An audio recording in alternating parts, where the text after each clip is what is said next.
Hi, my name is Peter Brooks, and I'm here with one of the founders of the Bert Simmons Museum of Negro Leagues Baseball in Baltimore, Maryland, Owings Mills, Maryland, Mr. Ray Banks. And I wanted to ask you some questions, Ray, to help future board members and leaders and volunteers and members understand citizens the Negro League Museum and its history. And I wanted to start by asking, how did you first become involved in the Negro Leagues? Well, I guess as a baseball enthusiast, as a gifted player of the game of baseball, I did not pass up any opportunity.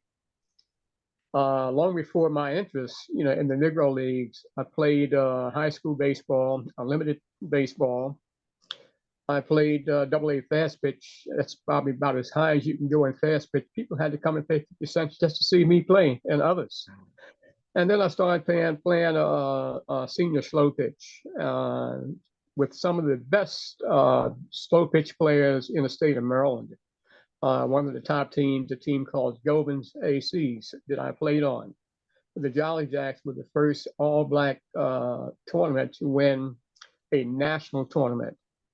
And I was gifted with my hands at all. And I was patting myself after Brooks Robinson.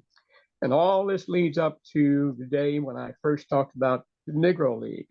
Mhm. But I did not know anything about the Negro League until I met Miss Geraldine Day in 1996. Mr. Day, the Hall of Famer, the 12th Negro League inductee in Cooperstown, died unfortunately in 1995. And at his bedside, he was being interviewed by Stan Saunders, one of the sports writers of WJZ TV at the time. And you had plenty, about 5 or 6 ball players in Mr. Day's room around his bedside. And ironically, all this is on videotape, by the way, too. He received a phone call, talked on the phone, and he found out in the hospital that he will be inducted in Cooperstown, the Hall of Fame. This is 1995 at St. Agnes Hospital. He teared up and said, I got to get out of here to get up there, meaning Cooperstown, receive my award. He died 6 days later. Now, I knew nothing about this. Even today, I don't know how I got that DVD, but I have that whole DVD with Stan Saunders interviewing him. He's telling the story. Even with Miss Geraldine Day, after he died, she had to go up there and receive her husband's award. Remind me now, this took place in 1995. The following year, in 1996, I live in Rosedale. I'm sitting home watching TV, and I believe it was Fox 45 or Channel 13. I hear about a park dedication in West Baltimore at a field once upon a time was called Bloomingdale Park. By me being a baseball enthusiast, I get in my car, I drive over there, and to my surprise, what did I see? I seen all these old timers and an old lady. Well, she wasn't that old, maybe Tina Johnson when I found out who she was at the park.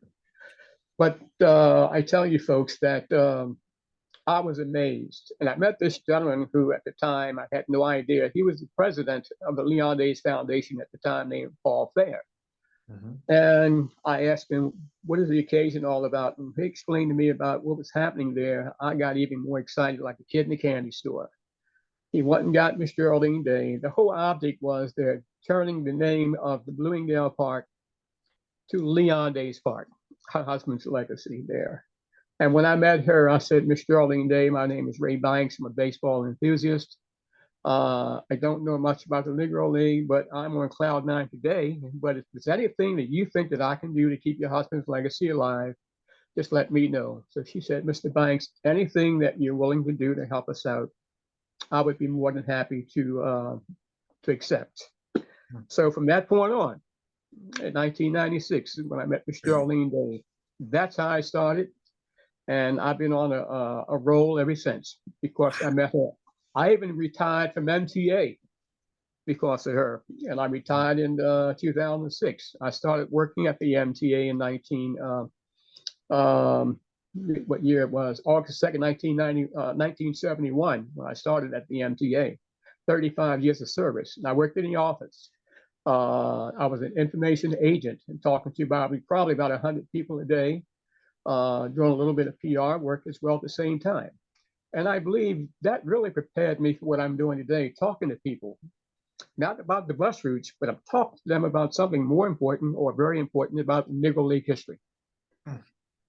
That is an amazing story, Mr. Banks. Now, tell me this. You are considered one of the founders of the Herbert V. Simmons Museum of Negro Leagues Baseball in Owings Mills, Maryland. What was your role in the founding of it? Yes, my role, really all that took place way before 2004, and before after I met Miss Geraldine Day, I met Mrs. Simmons and her husband, Miss Audrey, as well. Hmm. My role there as a co-founder of the museum, I was sitting home one day. Well, prior to all of this, Mr. Simmons and myself used to go out, and we'd go all over the place with the exhibit in his van. We've been up to the White House when President Bush was president at the time. That not the daddy, but the son. Wow. And it was three other ball players at the White House with us at the one of the lawns. I'm not sure what was each lawn at the White House, but the whole occasion revolved around T-ball. The little kids, two little teams, were really retiring Jackie Robinson's number 42 at the T-ball game, and I thought that was so cute. And Mr. Simmons, Henry Mason, Larry LeGrand, and Sam Allen were the ball players who were there from the Negro League. Even Frank Robinson was there along with other invited people. But during that time, Mr. Simmons and his wife asked me to come over to their house many years ago to help them do something that's never been done before, to create a museum. And our first museum was at Lockern Presbyterian Church. Mm-hmm. It was small quarters at the church basement until we met Kevin Kamenetz, who took us to another level and is responsible for us being in the library where we are today. So when Mr. Simmons and his wife Audrey decided that they were going to start this museum, they called you. They called me, and I tell you, when I got that phone call, they just asked me, Ray, can you come over to the house? We want to ask you a question. I had no idea what the question was all about, but when I got there, they asked me, how would you like to be a co-founder of a museum that we are beginning to create? I was overjoyed to be a co-founder of a museum and everything. And it couldn't have got any better for me. Mm. And they asked me to be a part of this, the two of them and me. And I was so gratified. I think I even teared up. And all of this took place, I had no idea until after the fact, years after, on my birthday, which was June the 28th. It took effect at that time, but I'm so grateful that they asked me to be a part with them of the museum. And I think later they started adding other people on the board. Other friends of theirs came on a little later. Now, you said you were very grateful, to be a part of this and stuff, but Yes, you did make some sacrifices. I mean, it's been 27 years now. You've been doing this, I guess this is so. Tell me yes. about that. What have you sacrificed? What are some of the sacrifices that you've made just to prepare other board members for the depth that they can go? I guess the word sacrifice to me, it's there, but by me having the passion for the game, I did things and I didn't mind doing those things. So I really, in a sense, didn't sacrifice like somebody else might say. It's in my blood to do these things. And to me, it was a lifelong promise. And the sacrifice wasn't really not a sacrifice. To me, it was a lifelong promise. And I wanted to do things to Mr. and Mrs. Simmons at the time for a husband. I felt that everyone should respect that same dream that Mr. Simmons had of keeping the legacy alive for Negro League players. But now some of the sacrifices might come to fruition because when we traveled to different places, like I take this traveling exhibit to Charlotte, North Carolina, Wilmington, Delaware, Harrisburg, Pennsylvania. We've traveled down as far as Southern Maryland at the Blue Crabs Monolith Park, Bethesda, Maryland, where the Blue Rocks play, the Bowie Bay Sox, where everybody knows where that is, the Shorebirds in Eastern Shore, and also in Aberdeen, Calvert Stadium. So maybe those are some of the sacrifices by me taking my vehicle around. And these are just Yeah. some of the things, a few of the sites Yeah, just a that we few. have visited. We've been able to go up to the Maryland State Fair Hmm. for almost, I think, maybe 10 years inside of the exhibition hall, teaching and promoting the Negro League history.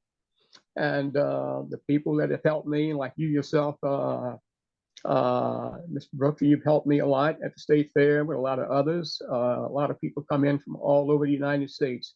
One lady came in, I believe her name was Linda, and said she was her grandfather was the father of the founder of the Black Sox team. And so many things, so many good things has happened along the way, leading up to March the 27th in 2014 when we had the ribbon ceremony. Now, you do all these exhibits and you don't get reimbursed or for mileage or your hotel room, or do you? Do you take an honorarium? Yes. Now, in the past, I've done things from my heart. I'll be going away when I go down to Charlotte, North Carolina. I do stay at the DoubleTree for a couple nights, but they put me up, which is good. Both nights they put me up. They also give me an honorarium. The gas money I use going down and coming back, that honorarium will take care of my gas proceeds, monies, and Good, everything. good, good, good. But I just wanted to, yeah, make sure that it's fair, you know. yes, yes, yes. But Good. just the joy, and I know that a lot of times when I do things from my heart, and I remember when my wife used to tell me, I said, "Hon, I'm doing this from my heart." She said, "Yeah, but you're using our vehicle. You're putting a lot of Using our miles on money. that Yeah. vehicle, and is your heart paying for the wear and tear of the car?" She's right. But if you have the passion like I have, it's not work; it's a Yeah, passion. yeah. And tell me now, you said you were grateful that this has been a joyful thing. What are Yes. some of the joyful, what is doing this work, taking this exhibit around to different places? What does it do for you? How does it make you happy? Why does it make you happy? It makes me happy. Like for example, when we went down to the Veterans Administration downtown on Green Street, I think a couple months ago, we were down there, alerting people what Negro League history is all about. You touch on another avenue, and these folks some of them never heard of Negro League baseball. Let them know that some of these players are playing baseball today, making mega dollars. They're standing on the shoulders of a lot of guys who paved the way for them, and they don't know. But when you go out there and you talk to people and you see the joy on their face, Yeah, yeah. we Their don't have eyes. Yeah. the art, the type of apparatus expensive, but the story that we tell is very unique within itself. For example, there's a story about the second Saturday in the month of May, which just happens to be May the 13th, which is, people don't realize, it's Negro League Day in the state of Maryland. Yes, in the state of Maryland. That bill was passed on May the 9th in 2009 by former Governor Malley. Passed that bill for it. It's on the books. But the joy when you finish talking to the people right away, they want to educate themselves. But my thing is not only them to pass that torch, to tell others. Yeah, And I'm yeah. praying that everybody that, even the members that are coming in with us, will have that same passion and the drive to understand that this story needs to be told, and it needs to be told the right way and not the wrong way. Um, yeah, people would turn the corner to see, and they'd see the exhibit at the VA, and they would just smile. Their Yes, faces would just light up. So you knew Mr. Simmons for a number of years. You yes. went to the White House together. You said, um, what type of man was him? Was he, as you recall, and thinking that what is important for people to know about him who are going to carry his name forward? If you've heard the expression E.J. Hutton, There was an expression used many, many years ago. When this man spoke, he demanded attention. But Mr. Simmons, when he walked in the room, people just looked up. They would just gravitate to him. The children would gravitate to him. The character of a man is a good role model for myself. And I Yeah, pattern myself after him, and others should probably do the same thing, especially the males. Everything that he did was done in a serious manner, talking about his career in baseball, the love for the game, what he contributed to the game, what he wants the children and the adults to take from the teaching of Negro League baseball, not only on the field, but off the field as well. Take that with you. Team coming together in unity. yeah. You know, Ray, I just want to go back to, because when you said how he walked in the room and everyone kind of stood up and looked at him and stuff, Yes. but he was not charismatic. He didn't do it because he wore flashy clothes or his hair or something like that. He wasn't the loudest person either. He wasn't very talkative or chatty, or nor did he kind of extend himself like we do at the fair and try to reach out to people and stuff.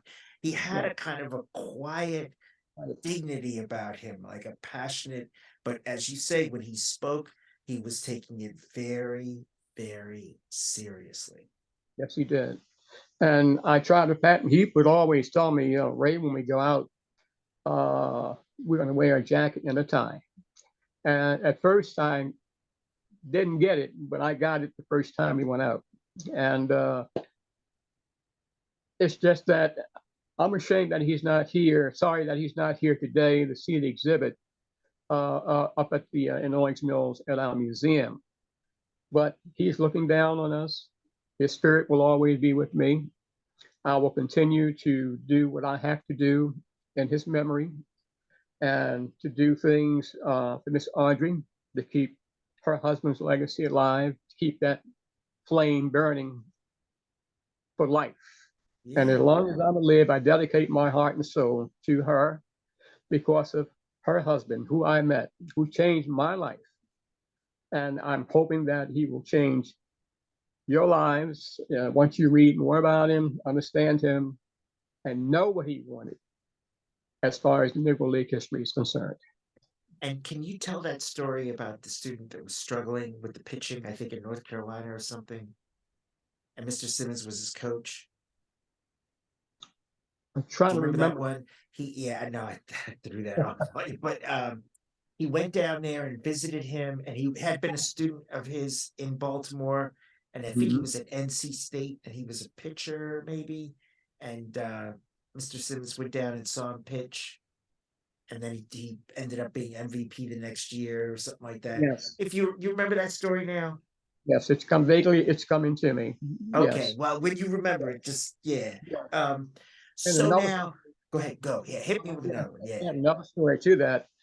He taught at the school at Dunbar High School, is one of the schools he also taught at. good, good. And I remember him cutting my brother from practice. He cut him. My brother, like the other guys, went out for the trial for Dunbar's baseball team. And they were inside the gymnasium catching balls with their hands with no glove. And the guys were saying, "Don't you want me to hold a glove, to get a glove?" He said, "I don't need to see a glove. I need to see your hands, what kind of hands you have." He knew the game in and out. He could tell, he could look at you, and right away he could let you know whether or not you're a ball player, a good ball player. And he was a judge of many, and he just wanted everything done right. And tell us about his career. He started off in the Negro Leagues, and then did he go to the majors, or did he? Where Now did he end up doing? Did he he was talk? from Tarboro, North Carolina, number one, and he also was inducted in the university's Hall of Fame. He did not make the major leagues, but he was very noted for the pitch that he had was a knuckleball, and he took pride in that throwing that knuckleball. But he did not make the major leagues, and he played for the team called the Baltimore Elite Giants. He would always tell me to pronounce that name Elite and not Elite, Elite. And he said when he first heard that, he said, "I would call it whatever." And I quote that he said that. That's a quote from him. And then he became a teacher, you said? Yes, he taught at Dunbar High School, was one of the schools that he taught at. He also made history in so many ways, but I believe that his most endurable thing that he said he did was when one of the students at Govins Elementary School, he visited the school, and those kids over there loved talking to him. They enjoyed him so much that all those children wrote letters to Peter Angelos. And one of the letters, if I remember correctly, said to the fact that, please, Mr. Angelos, let Mr. Simmons come out down the Camden Yard. He's an old man, and let him throw out the first pitch. Those letters affected Peter Angelos so bad that Camden Yard, Peter Angelos contacted Mr. Simmons and asked him, please come out and throw out the first pitch. Mr. Simmons replied back to them, I will do this providing that you provide a bus, pick all those students up, the teachers and the students, to have them come to see me throughout this first pitch. And they did that. And when he walked out on the mound, he said he was floating on air when he walked out there. Wow. But he was so worried about throwing the ball in the dirt. And that's a no-no when you throw out the first pitch. He practiced so much, and the key to all of that, you throw the ball high and not try to throw it level because it's going to go down in the ground if that's your first time doing that. Yeah. He threw a strike. Wow. That was one highlight of his career. The other highlight that Major League Baseball didn't realize at the time, they didn't put Buck O'Neil in the Hall of Fame. So Dave Winfield, one of the Yankee ball players, took this to heart. He did something to Major League Baseball just to shake them up a little bit.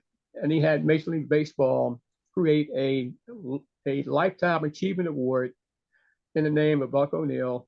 And in 2008, a Negro League draft took place, the first time in history. And I believe that's the only time in history that took place. That draft consisted of every major league team, the Yankees, the Dodgers, the Indians. Every team had to pick one Negro League player to represent them down in Orlando, Florida at a draft. Mr. Simmons was drafted by the Baltimore Orioles. Wow. I took my first plane ride to go down there with him, and there were many other ball players down there as well being drafted. And every player received a plaque, a Negro League jersey, and an honorarium from Major League Baseball. They were so well recognized. And that's never been done before in history. That's the first time. That was another proud moment that he participated in. Now, Mr. Banks, since the video is being done for board members, potential board members and people who might give to the museum or become a part of the museum, docents and that kind of thing, what type of organization do you think the three of you, that is Mr. Simmons, Mrs. Simmons, and yourself, wanted to create? We really wanted to pick up where Mr. Simmons left off, to create an organization that represents what he wanted his legacy to be, what Mrs. Simmons now wants this legacy to be, which means the dedication, the sincereness of doing things in a constructive manner, in unity. When you have a lot of groups coming together for the very first time, there's going to be some ins and outs, some ups and downs. But everybody would understand and then realize why this needs to be done. Because of one man, Hubert V. Simmons, a man who stood tall, a man who had a vision. And each and every one of us, new members, when you come on board, you're part of this vision. And you're part of a legacy of a gentleman. And I'm praying that each one of you guys and ladies will keep this torch burning for Mrs. Audrey, for our husband. He meant so much to Negro League history. He meant so much to me, and I want to do what I need to do, what God wants me to do, number one, to keep this legacy going, staying on the road, not deviating at all. Because when you start deviating and taking shortcuts, you're not going to do the right thing sometimes. You don't want to deviate off of what needs to be done. He laid down I guess you would say, a trail, and the things that he wants to say is on the DVD. And I'm hoping that when I get together with the group, I can play this DVD so you can see him saying for himself what he wants to have for the museum, his dreams, the things that he is still, even though he's gone, but his spirit still lives within us. And I'm praying that each one of you will have the same spirit that he had in keeping this legacy alive. With the passion that I felt the first time we met, you all have that passion, like he has. The fact of the matter, just staying on course and not deviating. And the spirit is one of tolerance, kind of determination, passion, but yet discipline. It's kind of hard to describe, but it's very restrained. It's almost like a samurai. Yes, it is. Yeah, and if you notice, when you have contact with other museums, like the biggest one in the United States down in Kansas City, other organizations have a certain way of running their business. But this particular museum that we have has a uniqueness of its own. And you can really set your own goals. You have a chance to change things and not always go by the book. I like to bend a little bit sometimes when I'm in groups and things and doing things, when I'm teaching.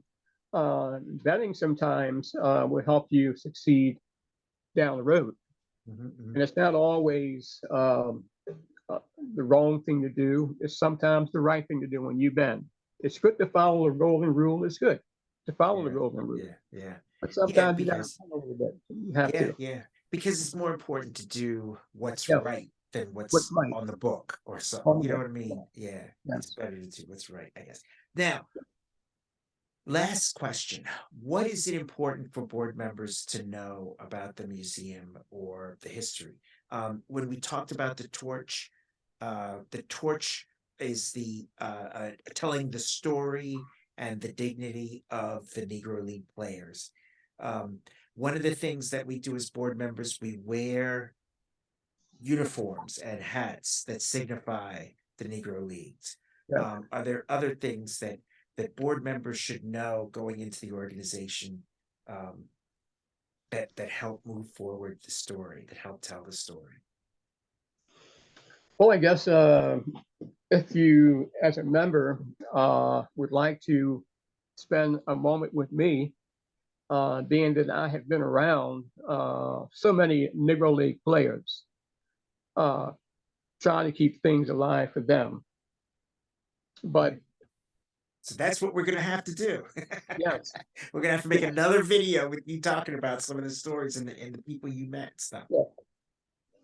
Peter, can you hold on 1 second? Can you? I think we're done. We're good for now. Let's do another one.